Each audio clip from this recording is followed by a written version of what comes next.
Important ये है कि आज हम सब लोग क्यों कलेक्ट हुए हैं और हमें क्या डिस्कस करना है, हमारे पास चैलेंजेस क्या है। हमारे आज की डेट में देखा जाए तो पिछले 1.5 साल के सीन ने, 1.5 साल के टाइम ने बहुत सारी चीज़ें चेंज कर दी हैं। यानी अब पहले जैसा नहीं रहा। हम जब पेरेंट मीटिंग लेते थे 1.5 साल पहले ना, तो कुछ और बोलते थे, लेकिन आज सीन चेंज हो जाने से उसमें थोड़े थोड़े चेंजेस आ गए हैं।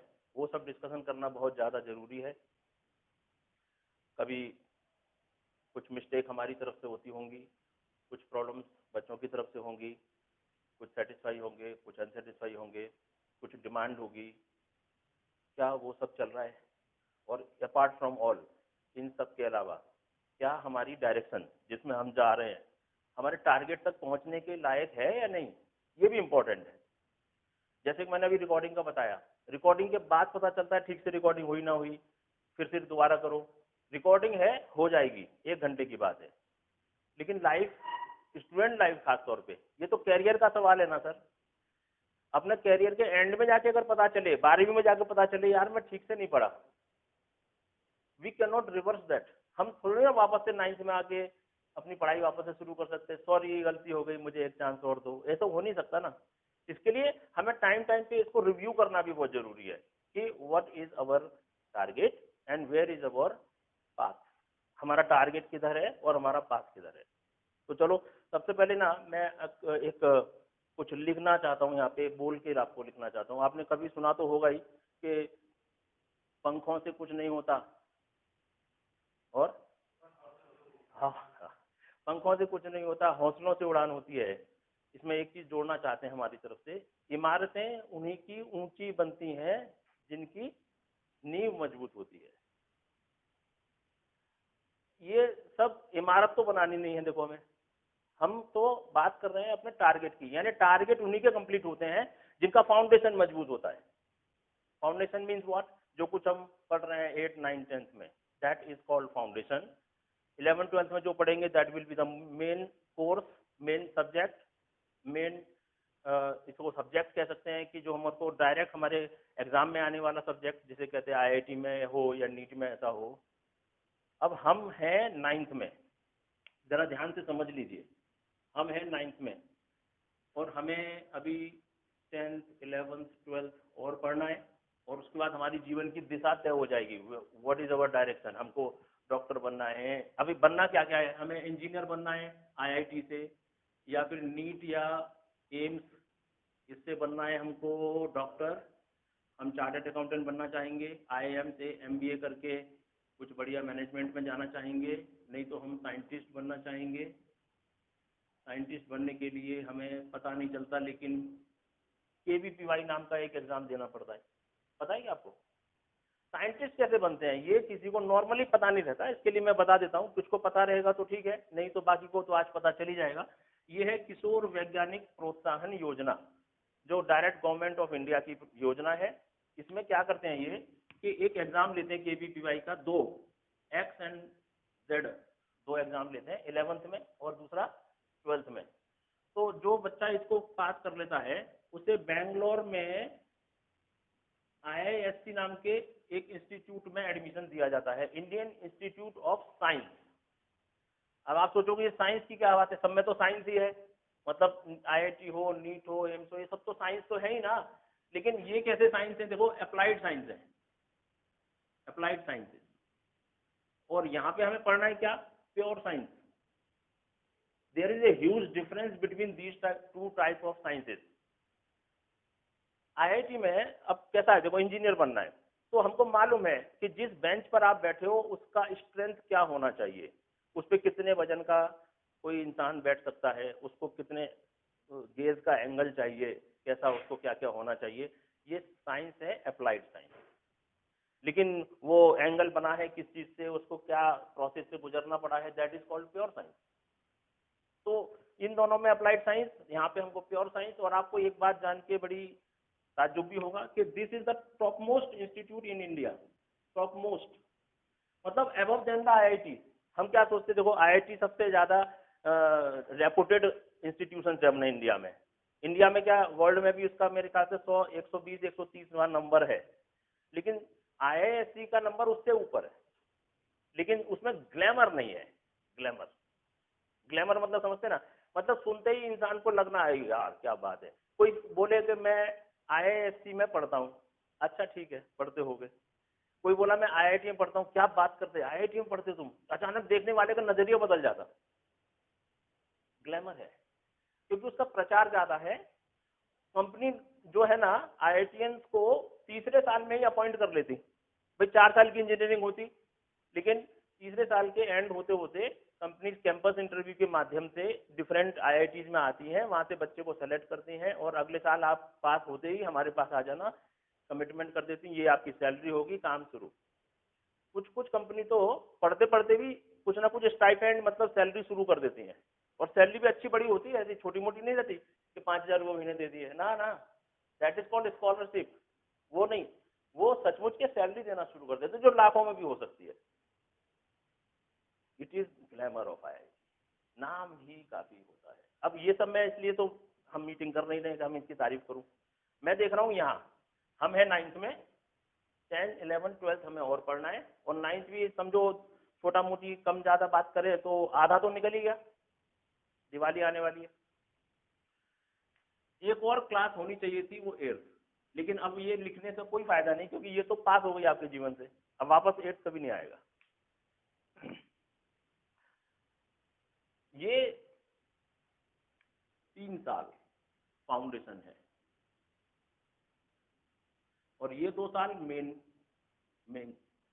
इन दोनों में क्या डिफरेंस है वो मैं बताना चाहता हूँ आपको। IITs जो है ना बेसिकली क्या चाहते हैं, डिमांड क्या है IIT की, देखिए एंट्रेंस एग्जाम होगा जिसमें कि कम से कम 15 लाख बच्चे बैठेंगे। ये IIT का तो नाम है, मैं नीट को भी साथ में कवर कर रहा हूँ, है ना, एक नाम से ऐसा ना समझे कि ये IIT की तो बात हो गई, अब नीट का क्या, ये नहीं, दोनों के लिए कॉमन बात हो रही है। 15 लाख बच्चे बैठेंगे, दोनों में बैठते हैं उतने, और लगभग 12,480 सीट हैं, 12,480, 12,480 ये IIT की हैं, और लगभग सारे छोटे मोटे इंस्टीट्यूट मिला के 40,000 से थोड़ी ज्यादा नीट के लिए, और कुछ हजारों सीटें, कुछ कुछ हजार सीटें एम्स के लिए है। बैठते हैं 15 लाख बच्चे, तो एक रेशियो देखें तो 100 में 1 का तो आ गया लगभग, कि हर 100 में से एक बच्चा सेलेक्ट होगा। मैं हूं कि नहीं वो बताइए। आप सभी स्टूडेंट के पापा मम्मी बैठे हैं, कुछ स्टूडेंट भी बैठे हैं, तो वो ये सोच के कि वो अरे 100 में से एक बच्चा सेलेक्ट होगा तो मैं तो नहीं आऊंगा, यही आता ना पहली बार में दिमाग में। तो वो जो बच्चा सेलेक्ट होता है 100 में से एक, वो कौन होता है? उसके 4 हाथ होते हैं क्या, 2 सर होते हैं, कुछ एक्स्ट्रा है क्या उसके पास? आज की डेट में तो सीन ऐसा बन गया है कि घर में खाना ठीक से हो ना हो, लेकिन बच्चे को पढ़ाई के लिए रिसोर्सेज सबसे बेस्ट पेरेंट्स प्रोवाइड करवाते हैं।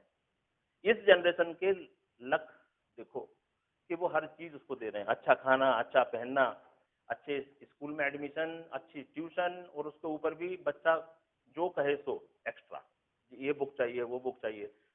याद करो ठीक इससे पहले की जनरेशन जिसके आप हो, और बल्कि मैं तो आपकी भी जनरेशन से थोड़ा पहले का ही मानूंगा अपने आप को। आई एम एट 51, मैं 51 साल का हो जाऊंगा सितंबर 20 को, राइट। तो मैं आप सबसे बड़ा हूं मेरे ख्याल से। तो ये जनरेशन में अगर अपनी बात करें तो क्या था, क्या हमको इतने रिसोर्सेज थे? नहीं थे, कहीं ना कहीं कमी थी। कोई कहता है मेरे को नदी पार करके जाना पड़ता था, कोई कहता है मेरे पास चप्पल नहीं थी, कोई कहता है मेरे पास साइकिल से जाना पड़ता था, 20 किलोमीटर दूर स्कूल था, बुक्स तो थे ही नहीं, लैंप के नीचे पढ़ते थे, लाइट भी नहीं आती थी, फिर भी पढ़े लिखे बड़े बने। लेकिन आज अपने बच्चों को आप सब कुछ दे रहे हैं कि नहीं? तो ये कमाल सोचे तो ये है कि हम लोग जागरूक इंसान बन चुके हैं, जागरूक पेरेंट्स बन चुके हैं, कि हमें पता चल गया है what is the advantage of a good education. रुपया पैसा ये एक दिन हमसे कोई छीन के ले जा सकता है, लॉस हो सकता है, लेकिन एजुकेशन, अगर आप जिंदगी में 10 बार भी गिरे तो हर बार उठ के खड़े हो सकते हैं if you have a better education. मैं एक एजुकेटेड पर्सन हूँ, सपोज किसी जॉब में जाते हैं, सर मैं जॉब करना चाहता हूँ, I am Yogesh Agarwal, I want to do the job. तो वो यही पूछेगा, पहला क्वेश्चन ये नहीं पूछेगा आपके बैंक बैलेंस क्या है, ये पूछेगा कोई, क्या पूछेगा? What is your education, what is your experience, आपने जिंदगी में क्या किया है। उस आधार पर डिसीजन होगा कि आपको जॉब दिया जाए कि नहीं। कोई ये नहीं पूछेगा आपके पास प्लॉट कितने हैं, एफडीज कितने हैं। अच्छा, ये चेंज क्यों आया है ये भी समझ लेते हैं। हमारे ज़माने में हर पेरेंट्स में हर घर में कम से कम 7-8 बच्चे होते थे, पता है क्या? पहले बच्चों की संख्या ज़्यादा होती थी फैमिली। अब क्या है, 1 या 2। पहले हम सबके जब कपड़े सिलवाए जाते थे तो ऐसा नहीं कि तू कौन सा कपड़ा पसंद करेगा, तू कौन सा, एक ही कपड़ा पापा को पसंद आ गया, वो पूरा 15-20 मीटर ला लिए, सबको उसके नाप के हिसाब से एक जैसे बच्चे दिखते थे सारे एक टीम के बच्चे जैसे समझ में आते थे, राइट है कि नहीं? फिर भी उसमें भी लिमिट थी कि हर दिवाली पे सिल जाएगा एक, बाकी मांगना नहीं बीच में। फिर उसी को कई दिवाली तक पहनना या दूसरी दूसरी जगह यूज करना, ये सब जमाना चल रहा था। आज बच्चों को जो मांगे सो मिल रहा है। बच्चे कम हैं, 1 या 2 हैं तो उनको अच्छे से रखा जाता है। इवन हमारे जैसे इंस्टीट्यूट तक परेशान है।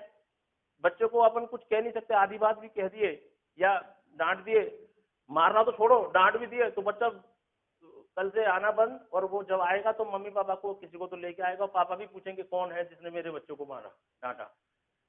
बेचारा टीचर तो पहले ही गायब हो जाता है कि किसी के पेरेंट्स आने वाले हैं। फर्क पड़ गया। हमारे जमाने में क्या था कि पापा आज मेरे को मेरे टीचर ने मारा, तो और दो झापड़, तू नालायक है ही ऐसा, टीचर तो गलत नहीं हो सकता। लेकिन आज वो परिभाषा भी बदल गई।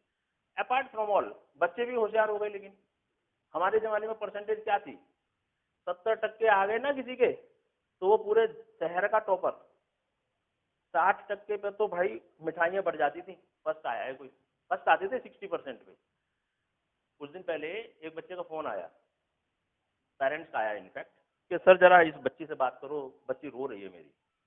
अरे मैंने कहा क्या बात होगी, रो रही है? बोले तो क्या रो रही है?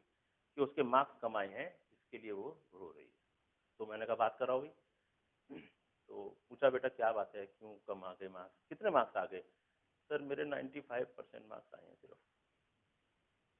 अब मेरे को समझ नहीं आ रहा मैं हंसूं या रोऊं। 95% सिर्फ।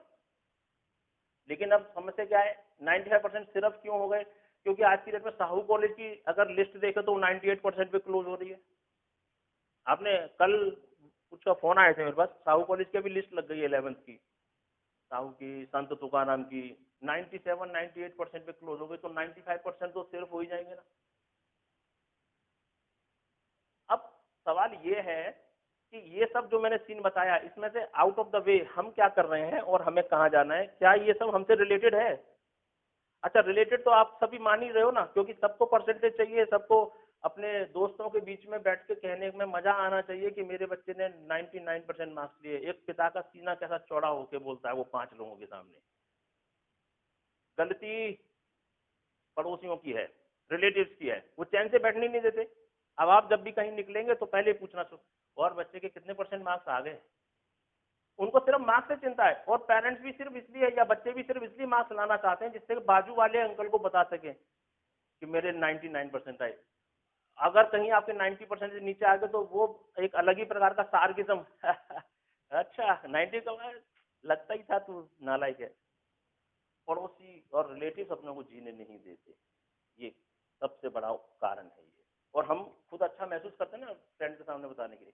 तो चलो मैं आज आपके सामने उसी समस्या के समाधान के लिए सामने लाया हूँ कुछ ऐसे पॉइंट्स जिनकी वजह से आपके जीवन की दिशा बदल सकती है।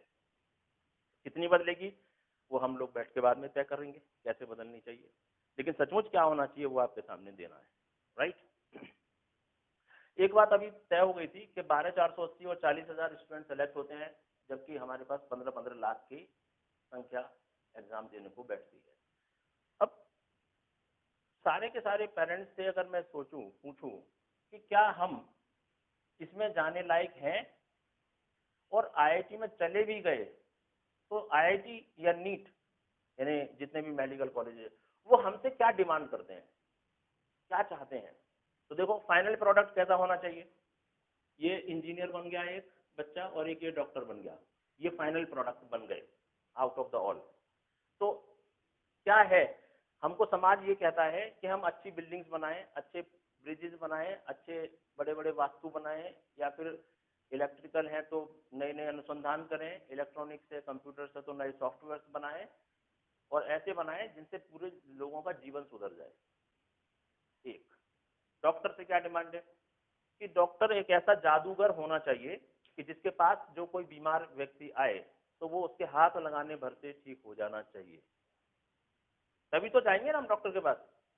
तो मैं आपसे ये पूछना चाहता हूँ कि आप कैसे डॉक्टर के पास जाना पसंद करोगे। एक ऐसा डॉक्टर है जो अभी कल डॉक्टर बना है, वो सेलेक्ट हुआ था 8-10 साल पहले नीट में, एम्स में, और अब कल वो फाइनली अपना क्लिनिक खोल के बैठा है, कल पहले और इनॉग्रेशन किया उसने।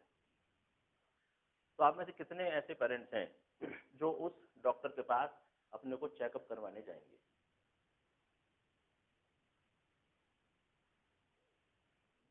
मुझे लगता नहीं कोई जाएगा। भाई वो डॉक्टर बनाए, उसने पढ़ाई की थी नीट की, ये 11th-12th फाउंडेशन ये सब गुजरा है, 4-5 साल तो यहाँ गुजारे, फिर 10 साल पढ़ाई में गुजारे, क्योंकि डॉक्टर तो बनने को 10 साल तो लग ही जाएंगे ना। सेलेक्ट होने के बाद भी 5 साल 5.5 साल पढ़ाई, फिर 2 साल उसकी मास्टर डिग्री, फिर कहीं तो भी किसी दूर दराज के गांव में कुछ प्रैक्टिस, फिर किसी डॉक्टर के हाथ के नीचे प्रैक्टिस, फिर कहते हैं डॉक्टर बनने की पहली क्वालिफिकेशन कम बाल सफेद दाढ़ी। इतने साल लगेंगे तो बाल तो ऑटोमेटिकली कम हो ही जाएंगे। और आज का जमाना ऐसा है, आप मुझे ही देख लो, ये मैं आज की डेट में जैसा दिख रहा हूँ वैसा थोड़ी हूँ। मेरे बाल तो कई 10 साल पहले ही मेरा साथ छोड़ चुके थे। ये तो बड़ी जतन से इसको बचा के रखा है मैंने थोड़ा थोड़ा जो है कहीं पे भी ऐड दिख जाए ना, बाल उगाने का सुनहरा मौका, तो मैं पहला होता हूँ फोन करने वाला, भाई उग सकते हैं क्या बताओ। उगते तो नहीं और उग ही नहीं सकते। प्लीज निश्चिंत रहिए। मैं एक डॉक्टर को पूछा एक दिन कि ये मेरे बाल कैसे उगेंगे, मैं 1,50,000 खर्च करने को तैयार हूँ। तो वो क्या बोलते बताइए सर, क्यों टेंशन ले रहे हैं, ये उगते नहीं, एक बात। और दूसरा, अगले 5-7-10 साल रुक जाओ, सारे लगभग ऐसे ही दिखेंगे, क्योंकि जिसके पूरे बाल होंगे उसे म्यूजियम में रखा जाएगा। ये एक आदमी पाया गया है शिवाजी चौक पे जिसके पूरे बाल पाए गए हैं उसको जिसको भी देखना हो नाना नानी पार्क में 50 रुपए की टिकट ला के देख सकता है, 100 रुपए देने के बाद बात करने का मौका तो टेंशन ही नहीं है ना, वो तो एक प्राकृतिक चीज है, चल रही है। तो मैं आपको पूरा बोलना चाहता था कि वो डॉक्टर के पास कोई जाने को तैयार नहीं, तो अब डॉक्टर बन के फायदा क्या किया मुझे बताइए। फिर डॉक्टर किसको बनना चाहिए। नहीं आजकल तो डॉक्टर, आज देखो हमारे पास भी, हमारे अगर क्लास में हम सर्वे अगर करें और सबको पूछे कि तुम डॉक्टर बनोगे, इंजीनियर या वॉट एवर, 75% स्टूडेंट्स नीट या डॉक्टर बनना चाहते हैं। 25% में बाकी वैरायटी है, 20% आईआईटी, बाकी कुछ और करना चाहते हैं। अब वो 75% ध्यान से सुने कि उनकी जरूरत किसी को नहीं है, अभी तो नहीं है। हो गया ना टेंशन। तो ये फाइनल प्रोडक्ट है। अच्छा दूसरा, इंजीनियर का क्या करेंगे। अब इंजीनियर की तो वैसे ही किसी को जरूरत नहीं है। आप मुझे बताओ आपके जीवन में आपको इंजीनियर की जरूरत कब पड़ती है। डॉक्टर की तो भी पड़ जाती है, शादी यानी खांसी सर्दी बुखार कुछ ना कुछ हो जाता है। इंजीनियर की जरूरत कब पड़ती है आपको आपकी लाइफ में। उसकी जरूरत तो किसी कंपनी को पड़ेगी, गवर्नमेंट को पड़ेगी, ब्रिज बनेंगे, क्या तो भी होगा, नए अनुसंधान तो कोई करता भी नहीं है। मैं बच्चे को पूछा, बेटा तू कुछ आविष्कार करना चाहता है क्या। भाई कुछ नाम होना ना देश में, पूरे विश्व में नाम होना चाहिए, कोई आविष्कार करेंगे तो नाम होगा। तो ना, नहीं मेरा कोई मूड नहीं है ऐसा। अरे क्यों। बोले मैंने बहुत सोचा घर में बैठ के कि मैं क्या आविष्कार करूं, तो सब कुछ तो पहले से आविष्कार किया हुआ है हो, ये बात भी सही है। कितनी सुख सुविधाएं अपने पास है, सोचो ना सर। मैं बैठा हूँ, मैं आज भाषण दे रहा हूँ, आप बैठे, इसमें रिकॉर्ड हो रहा है, ये पता नहीं कहाँ कहाँ पहुंचाया जा सकता है। साइंस का ही तो कमाल है। गर्मी भी हो तो एसी चालू कर लो, साइंस का कमाल है। कितना भी अंधेरा हो पढ़ लो, लाइट जा ही नहीं सकती, इन्वर्टर लगा लो, गई तो भी अपना कुछ नहीं बिगड़ेगा, अपनी लाइट चालू रह सकती है। टीवी देखो इतनी शानदार बढ़िया, ऐसा लगता है ऐसे टीवी आ गए हैं जो कि यहीं पे खेल रहे हैं, अपने घर के आंगन में खेल रहे हैं लोग। कुछ बचा ही नहीं है। एरोप्लेन बन गए, सरफेस ट्रांसपोर्ट बन गए, कुछ बचा ही नहीं। तो मुझे बच्चे की बात बहुत शानदार लगी कि देखो, जब बल्ब का आविष्कार नहीं हुआ था तो लगता था ना यार अंधेरा हो जाता है, बल्ब होना चाहिए, कुछ तो भी ऐसा होना चाहिए, तो आविष्कार हुआ। अब अंधेरा ही होता नहीं तो वो आविष्कार बल्ब के रूप में तो नहीं कर सकता। किसी भी क्षेत्र में ज्यादा बची नहीं है चीजें कुछ अनुसंधान करने के लिए, रिसर्च करने के लिए। तो बात यह है इंजीनियर की भी कोई बहुत ज्यादा जरूरत तो है नहीं। अच्छा, दूसरा मैंने एक आध जगह देखा भी, कोई ब्रिज बना रहा है, कोई बिल्डिंग बना रहा है, तो वहाँ इंजीनियर लगते, मैंने पूछा भाई इंजीनियर है क्या? नहीं वो तो ऑफिस में है। तो ये कौन बना रहा है? हम बना रहे हैं। नहीं तुम कैसे बना रहे हो, तुमने पढ़ाई की इंजीनियरिंग की? क्या है करने का है? तो इंजीनियर वो क्या करते कि इसको तो हम बनाते। इंजीनियर सिर्फ सिग्नेचर करते। अब आप में से कोई इंजीनियर तो बुरा मत मानिएगा प्लीज, मैं खुद भी एक इंजीनियर हूँ, बताता नहीं किसी को इसीलिए क्योंकि किसी को जरूरत नहीं है इंजीनियर की जरूरत ही नहीं किसी को। कमाल तो देखो हम उस चीज के पीछे पड़े हैं जिसकी जरूरत किसी को नहीं है। ना इंजीनियर की जरूरत है किसी को और ना डॉक्टर की। अब कोई बोले कि यार हम उस डॉक्टर के पास जाएंगे जिसके पास अनुभव हो, तो वो जो अनुभवी डॉक्टर है वो कहाँ से अनुभव लाया? क्या डायरेक्ट उसको कहीं कोरियर से मंगाया क्या अनुभव? कि हर एक कंपनी है, मुझे जरा 10 साल का एक्सपीरियंस भेजो, मैं 1000 रुपये भेज रहा हूँ। अमेजोन से मिलता है क्या एक्सपीरियंस? कहीं नहीं मिलता एक्सपीरियंस। एक्सपीरियंस तो एक्सपीरियंस करने से आएगा ना।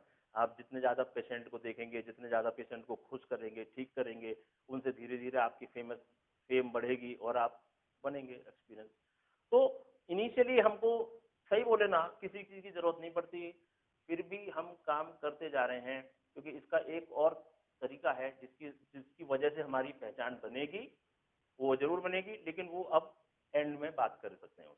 आज तो हमें वहां तक पहुंचना है।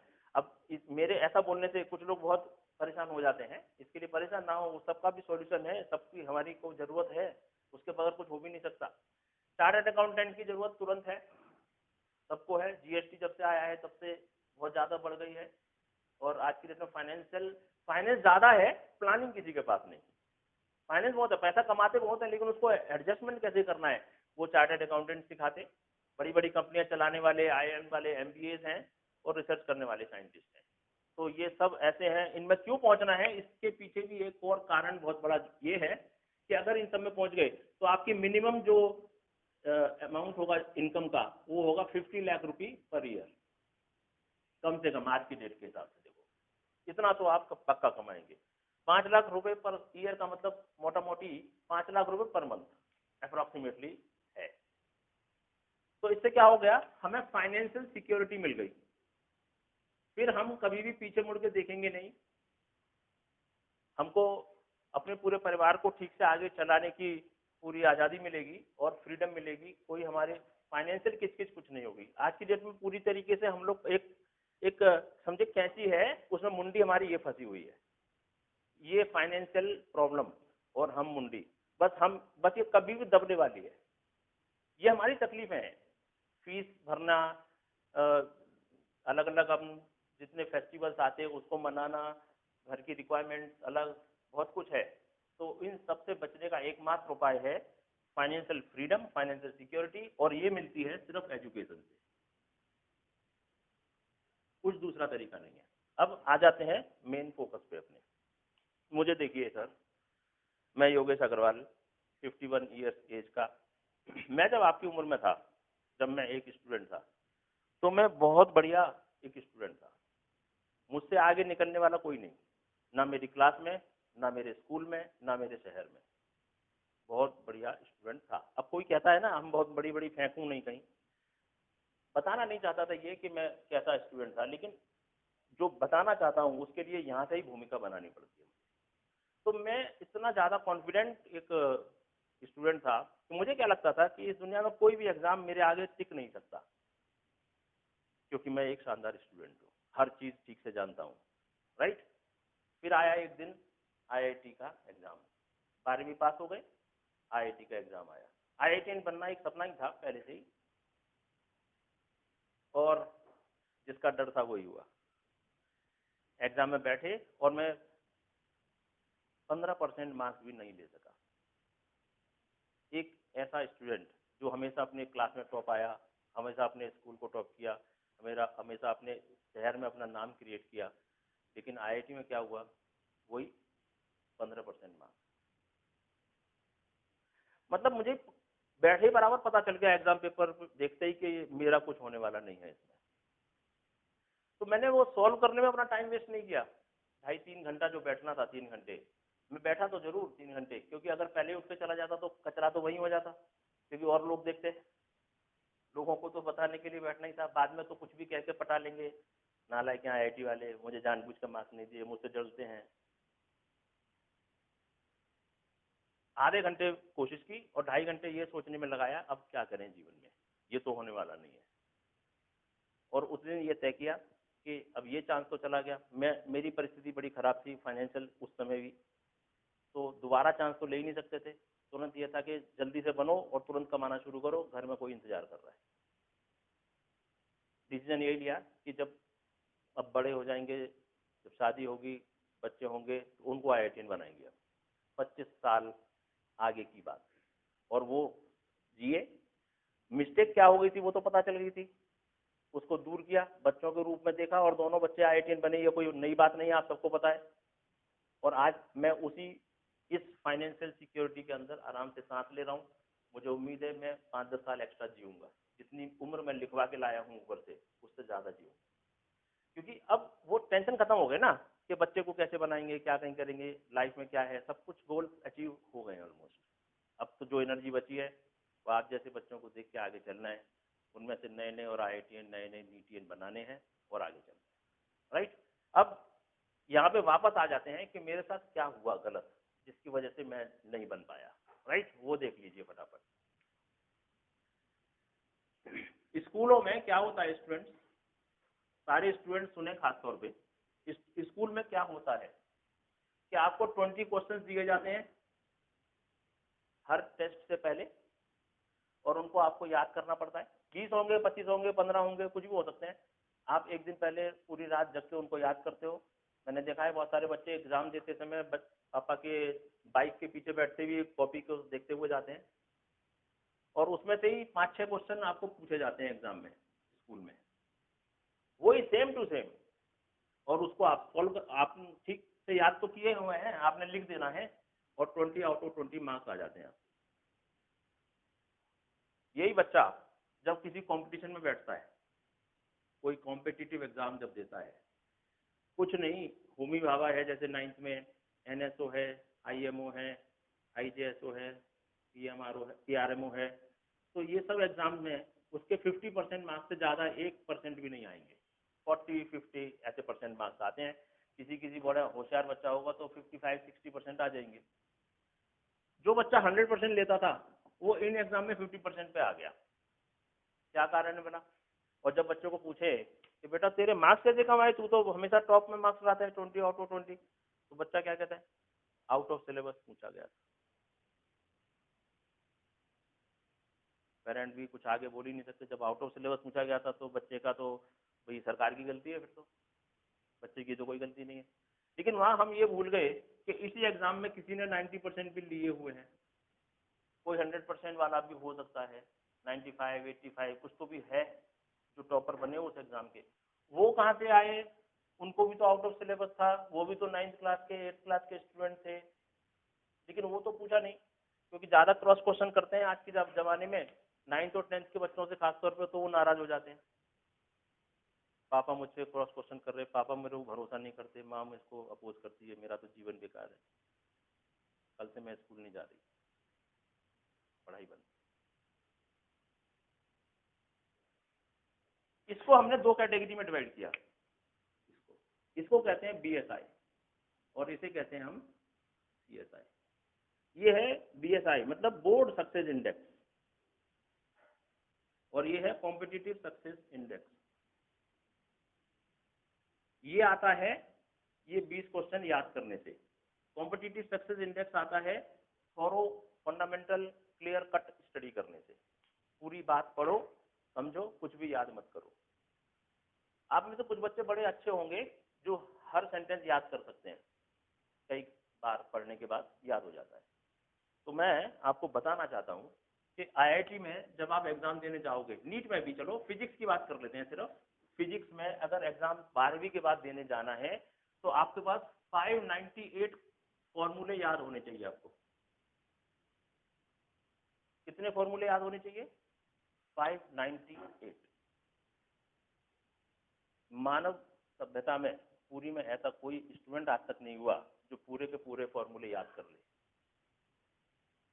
कंप्यूटर या रोबोट हो सकते हैं।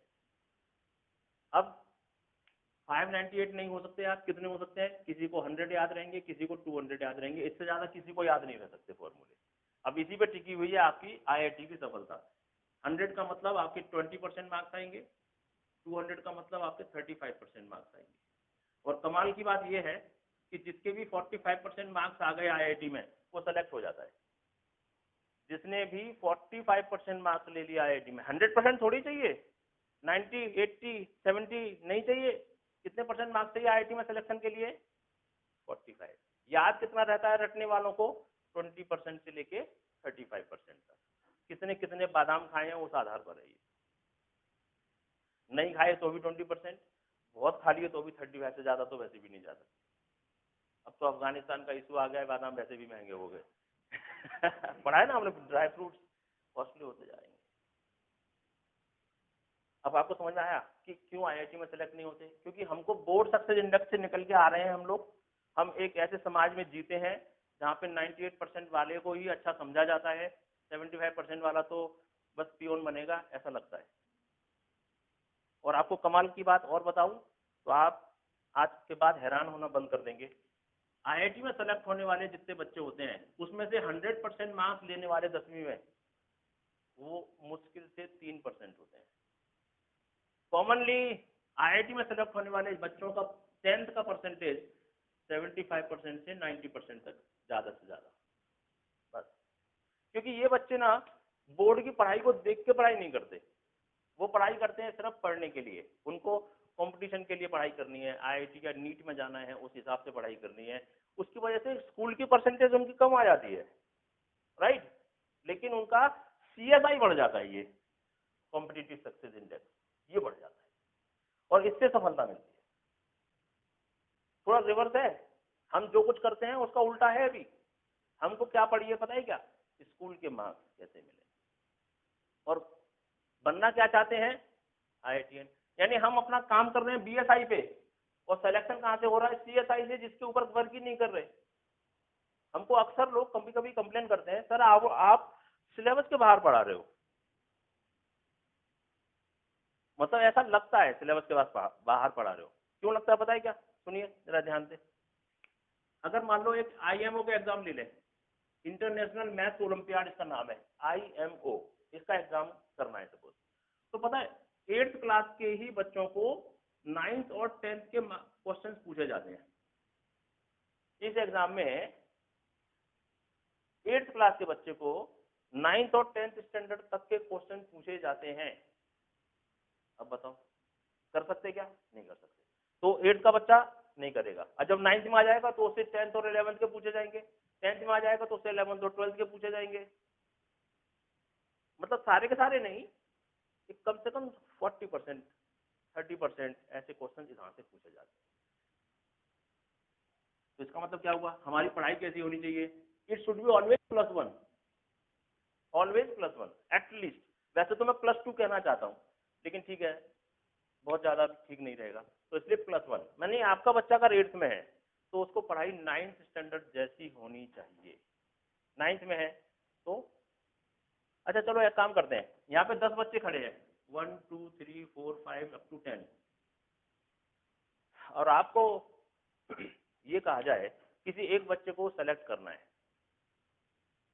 किसी पर्टिकुलर काम के लिए, पढ़ाई के लिए भी एक बच्चे को सेलेक्ट करना है, उसे प्रधानमंत्री की तरफ से 10 लाख रुपए का नाम दिया जाएगा, होशियार बच्चे को। तो आप होशियारी कैसे मापोगे? उसको कुछ क्वेश्चन ही तो दोगे, जो सॉल्व कर लेगा वो ठीक। तो इसमें से कौन सा बच्चा सबसे ज्यादा क्वेश्चन सॉल्व कर पाएगा? वो जिसने +1। अब ये सब 8th क्लास के बच्चे हैं, तो अगर 8 इनमें से कोई ऐसा बच्चा हो जिसने 9th तक की पढ़ाई कर रखी हो, एक ऐसा बच्चा है, सारे तो नहीं करेंगे, लेकिन किसी एक बच्चे ने 9th तक की पढ़ाई कर रखी हो, तो क्या उम्मीद है कि वो बेटर करेगा सबसे? तो उसको मान लो ये 5 नंबर का बच्चा है, इसने 9th की स्टडी की थी और ये सेलेक्ट हो गया, बाकी के 9 बच्चों की क्या गलती थी सर? वो तो गलत भी नहीं कर रहे थे, वो तो 9th का 9th में पढ़ना था उनको, सॉरी 8th का 8th में पढ़ना था, पढ़ रहे। मतलब कि अगर आप दुनिया की जो भीड़ लगी है ना, उसमें से आगे बढ़ना चाहते हैं तो कुछ तो ऐसा करो जो दूसरे नहीं करते। कुछ तो प्लस आज नहीं कर रहे हैं, कल करेंगे, जब तक हम कुछ और करने चले जाएंगे आगे। एक कदम आगे दुनिया से रहो। अब आपने कभी कभी टीवी में ऐड नहीं देखे क्या, कोई तो भी आती कंपनी, एक कदम आगे, वन स्टेप अहेड, तो हम बड़े खुश होते हैं, वाह वाह ये देखो एक कदम आगे। लेकिन हम अपने ऊपर अप्लाई कर रहे हैं तो बड़ी तकलीफ हो जाती। 8th के बच्चे को 9th का पढ़ा रहे हैं तो परेशानी तो बढ़ेगी। आपको ऐसा भी लगेगा कुछ को, अरे बच्चे की जान लोगे क्या, 8th का ही तो है, उसको 9th का पढ़ा के जान ले रहे हो उसकी। लेकिन आपने कभी ऐसा नहीं सुना कि 13वीं साल में बच्चे ने इंजीनियरिंग का एग्जाम पास किया, सुना है क्या कभी? यस। 17वें साल में बच्चे ने पीएचडी किया। वो इंसान का बेटा नहीं है क्या? इंसान का ही बच्चा है। ये जो दिमाग है ना सर, बहुत शानदार चीज है। इसको जितना प्रेस करोगे, जितना, कहते हैं चाकू को अगर शार्प बनाना है तो क्या करेंगे उसको 2-3 साल के लिए कि बैंक के लॉकर में जमा कर दें? तो क्या करना पड़ेगा? चाकू को शार्प बनाना है, घिसना पड़ेगा ना। तो चाकू के पापा क्या कहेंगे, मेरे बच्चे को घिसो मत, उसको चोट लग जाएगी। चाकू के पापा, अरे कोई नहीं होता ऐसा, लेकिन हम तो चूंकि रिलेशन कैसा कर रहे हैं, बच्चे के पापा। अब हम किसी बच्चे को ज्यादा प्रेस कर रहे हैं, ज्यादा पढ़ा रहे हैं, तो पापा का काम है ना, बच्चा है भाई, छोटा है, छोड़ दो उसको, मत पढ़ो, मुझे नहीं बनाना, मेरे पास बहुत एफडी पड़े हैं, प्लॉट खरीदे मैंने, इसको मत पढ़ाओ, इसके ऊपर जोर मत डालो। लेकिन अगर जोर डाल दिया और आपने उसको सहन कर लिया, बच्चा भी बन गया, तो भाई साहब मैं शर्त लगा के कह सकता हूँ उसको आगे बढ़ने से कोई रोक नहीं सकता, क्योंकि वो अपनी जनरेशन में एक कदम आगे बढ़ गया ना। मैं क्या कर रहा हूँ इस एकेडमी में, बच्चों को एक कदम आगे बढ़ने के लिए तो प्रेरित कर रहा हूँ। 25 साल हो गए मुझे ये बताते बताते लोगों को कि एक कदम आगे चलो, लेकिन लोग सुनते नहीं, वो एक कदम पीछे रहना चाहते। सफलता सबको चाहिए।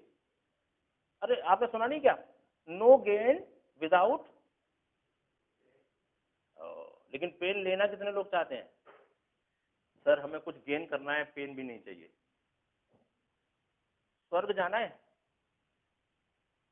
तो मरना तो पड़ेगा कि नहीं? या फिर ऐसे मैं जरा एक बार ट्रायल लेके आता हूँ स्वर्ग की, पसंद आया तो रुकता हूँ, नहीं तो मैं मेरे घर में यानी स्वर्ग जाने के लिए भी मरने जैसा त्याग करना ही पड़ेगा। तो ये बात तो सिर्फ पढ़ाई की है। हमको छोटा सा IIT नहीं तो बनना है, हमको छोटा सा NEET नहीं तो बनना है, और उसके लिए हम पेन लेने को तैयार नहीं। ये कमाल की बात नहीं है क्या? 5 साल जिंदगी के, 5 years ओनली, आपके जीवन की दिशा बदल देंगे। ऐसा करते हैं बच्चे, खास तौर पे सुने इस बात को, आपके सबके बच्चों, आपके पापा आपके लिए बहुत प्यार करते हैं। अगर 5 साल अभी तुम उनके प्यार लाड़ में जीना चाहते हो, अगर वो सब कुछ देंगे आपको, सुख सुविधा, गाड़ी बंगला, वटेवर जो कुछ आपको चाहिए वो सब मिल रहा है आपको, पापा है, काम कर रहे हैं, तो लेकिन वो एक दिन ऐसा आएगा जब वो आपके साथ नहीं रहेंगे या बुढ़े हो जाएंगे, वो काम करने लायक तो नहीं बचेंगे।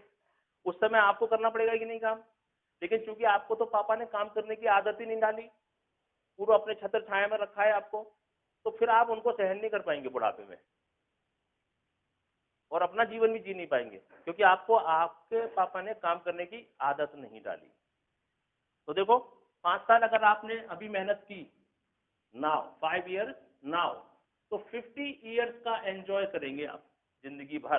5 साल अभी डालिए, 50 साल आपको हर दिन दिवाली मनाने का मौका मिलने वाला है, क्योंकि आप एक अच्छी जगह प्लेस हो जाएंगे, फाइनेंशियल सिक्योरिटी रहेगी, 50 लाख से ज्यादा की आपकी इनकम रहेगी साल को, कोई टेंशन नहीं, हर सुख सुविधा का उपयोग कर सकेंगे। उल्टा कर लो, मैं लाल से लिख रहा हूँ, ये 5 साल अभी आपने मेहनत नहीं की, आपने इजी गोइंग में जिया, इजी लिविंग की, तो आपको 50 साल स्ट्रगल करना पड़ेगा। यानी 5 साल स्ट्रगल आज करो तो 50 years की दिवाली, 5 साल दिवाली अभी मनाओ तो 50 साल का स्ट्रगल। सीधा सीधा गणित है, क्या दोगे बोलो, 5 साल अभी दोगे या 50 साल बाद में दोगे स्ट्रगल करने को?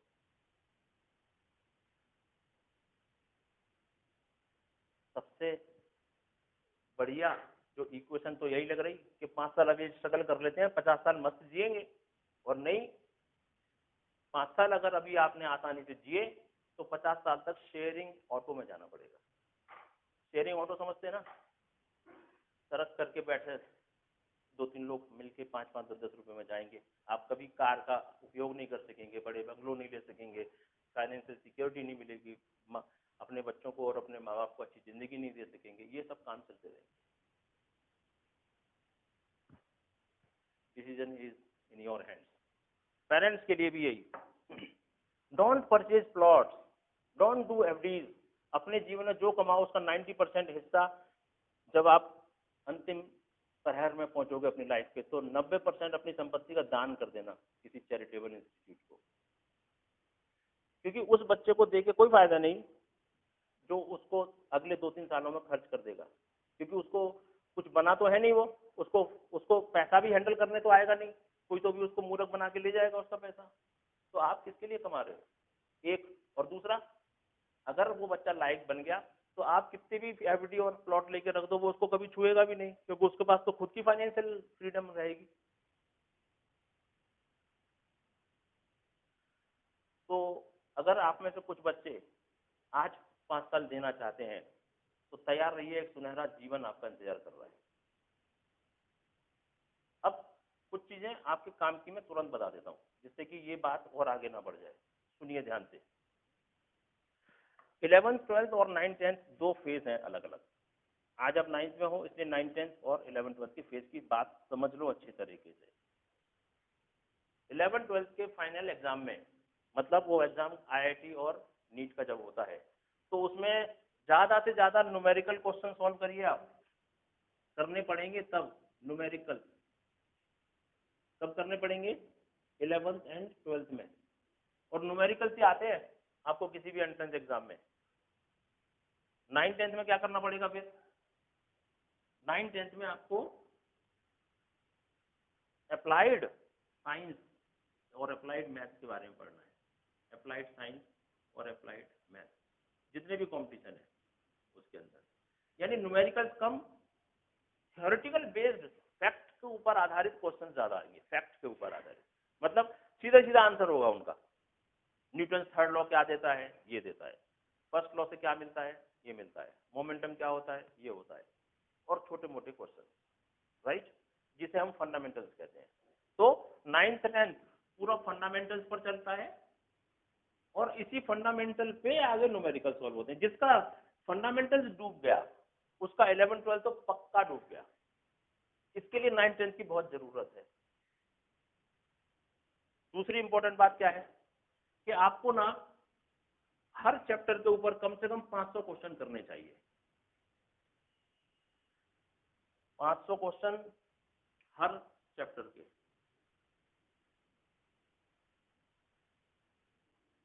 अब आप सोचोगे कि 500 क्वेश्चन, हम तो 50 क्वेश्चन भी नहीं करते। नहीं करते, हम असाइनमेंट में आपको 10 से 15 क्वेश्चन भेजते हैं और वो भी 2 बार भेजते हैं एक चैप्टर के। तो हम 25 to 30 क्वेश्चन आपको भेजते हैं, फिर लगभग 20-25 क्वेश्चन आपको एग्जाम में देते हैं। 50 क्वेश्चन की प्रैक्टिस आप हमारे साथ करते हो हर बार। फिर 500 क्वेश्चन कैसे करेंगे? देखिए, हमारी तो अपनी लिमिटेशन है, क्योंकि हमको समय से सिलेबस कंप्लीट करना है। हमको हर 15-20 दिन के बाद चैप्टर 1 खत्म करके दूसरा शुरू करना है, प्रैक्टिस भी करानी है, टेस्ट भी लेने हैं। हमें भी बाहर के दूसरे आपके प्रश्नों के जवाब देने पड़ते हैं कि सिलेबस स्लो क्यों चल रहा है, स्कूल में एग्जाम हो गए, आप पीछे चल रहे हो, सब करना पड़ता है। कोई भी इंस्टीट्यूट किसी बच्चे को आईआईटीएन नहीं बना सकता। आईआईटीएन या नीटियन बनता खुद बच्चा है, और वो हर रोज बनता है। सबसे बड़ी बात यह है, कोई 12वीं के बाद आईआईटी बनता नहीं है या नीट नहीं बनता। वो हर उस दिन बनता है जिस दिन वो 4 बजे सुबह उठ के पढ़ाई करता है ना, उस दिन वो आईआईटीएन बनता है। और जो इंसान ये सोचेगा ना मैं कल से पढ़ूंगा, वो 5 साल का इंतजार करे, उसके बाद उसको असफलता मिलने वाली है 4-5 साल के बाद। लेकिन जो कहता है ना मैं आज से पढ़ूंगा, अभी से पढ़ूंगा, 4 बजे उठ के देखो किसी को पढ़ते हुए कभी।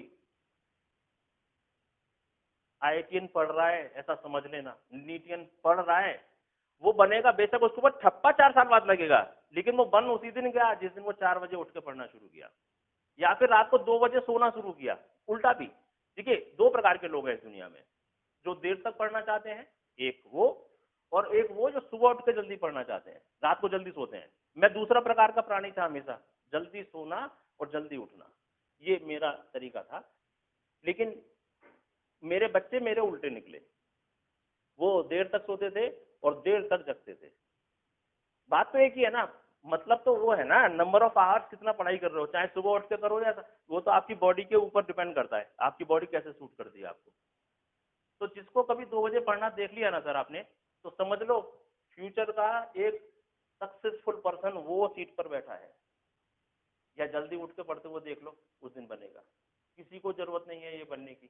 500 क्वेश्चन कैसे होंगे वो समझ लीजिए। स्टूडेंट्स, आपके दोस्त तो होंगे कम से कम 2, हर स्टूडेंट के 2 दोस्त चाहिए मुझे कम से कम। मतलब एक तो ये खुद का स्टूडेंट, खुद दोस्त नंबर 1 और दोस्त नंबर 2, 3 लोग मिलकर पढ़ना है। क्या होगा, इसने खरीदनी है बुक नंबर 1, इसने खरीदनी है बुक नंबर 2, इसने खरीदनी है बुक नंबर 3। 3 अलग अलग पब्लिकेशन के 3 प्रकार के बुक तीनों बच्चे अलग अलग खरीदेंगे। इसमें 100-200 क्वेश्चन, इसके 100-200 क्वेश्चन, इसके 100-200 क्वेश्चन, 500 क्वेश्चन की एवरेज आ जाएगा। कम ज्यादा हो सकते हैं, कोई बात नहीं। बुक बच्चा एक क्या करेगा, पहले अपनी बुक कंप्लीट करेगा और फिर इसको बदल लेगा, इसकी बुक वापस एक्सचेंज, यानी ये बुक ये लेगा और ये बुक ये लेगा।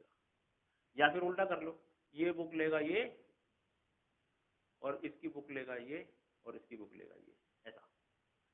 तो क्या होगा,